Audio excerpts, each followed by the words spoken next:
And it goes a little something like.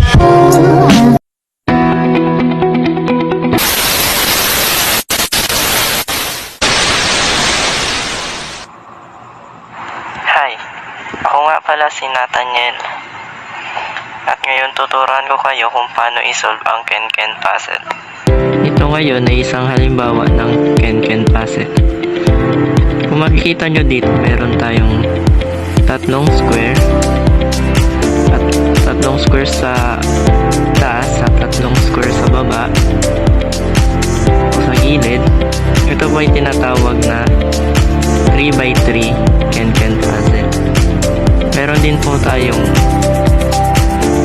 4x4, 5x5 na Ken-Ken puzzle at iba pa. So, kung mapapansin nyo po dito, meron po ditong naka-highlighted na linya.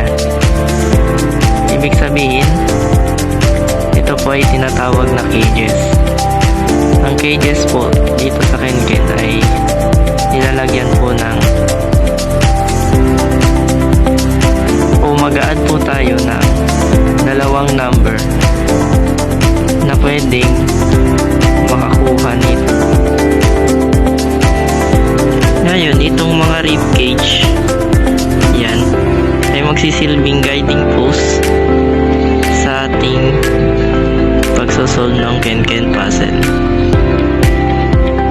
At kung makikita nyo din po dito, meron pong isang square at wala po siyang kasamang iba. Yan po ay tinatawag na freebie or isang free na square na pwede mo lang lagyan, pwede mo lang gayahin yung nasa taas na number tulad nito. Ngayon, paano siya masolve?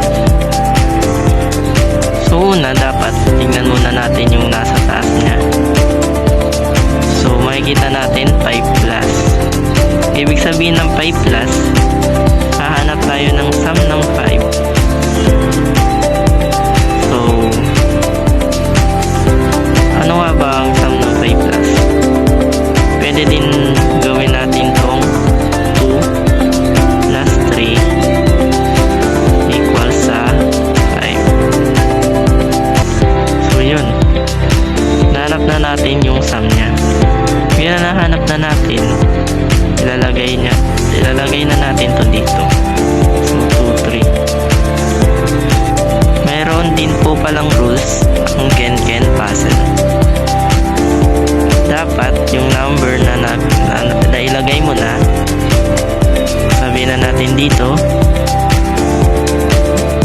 itong 2, 3, dapat itong dalawang number na to na nalagay mo na sa taas ay hindi na dapat paulit sa baba. Ganun po ang rules ng Ken-Ken puzzle. So, may nahanap na natin yung sum ng 5. Hanapin na din natin ng sum ng 3. So, ano nga ba ang sum ng 3? Pwedeng ito'y maging 1 plus 2 equals siya sa 3. Ganun lang po siya kasimple. 1,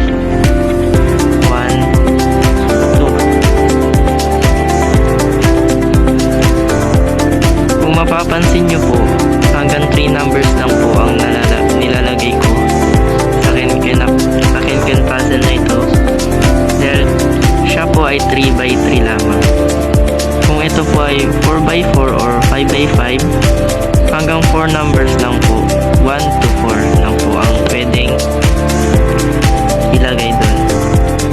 Pag 5x5 hanggang 5, so on and so on. So, balik po tayo sa solving. Kung makikita nyo po dito, na buo na po natin yung unang kolong. So, 1, 2, at 3. Dito naman sa baba, nakuha na natin yung 1 at 2. Ito yung sinasabi ko sa inyo. Itong 3, kakopy lang natin yan kasi wala naman siyang kasama. Kaya hindi na natin siya kailangan yan. Ngayon, dito naman tayo sa 4 plus. So, ganun lang din yung process. Hanapin lang natin yung sum ng 4. So, pwedeng 1 at 3. Basta hindi mag-repeat yung number na nasulat mo na.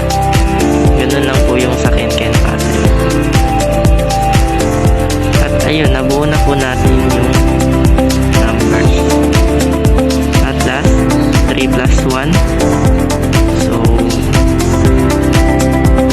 pwedeng 2 at 1.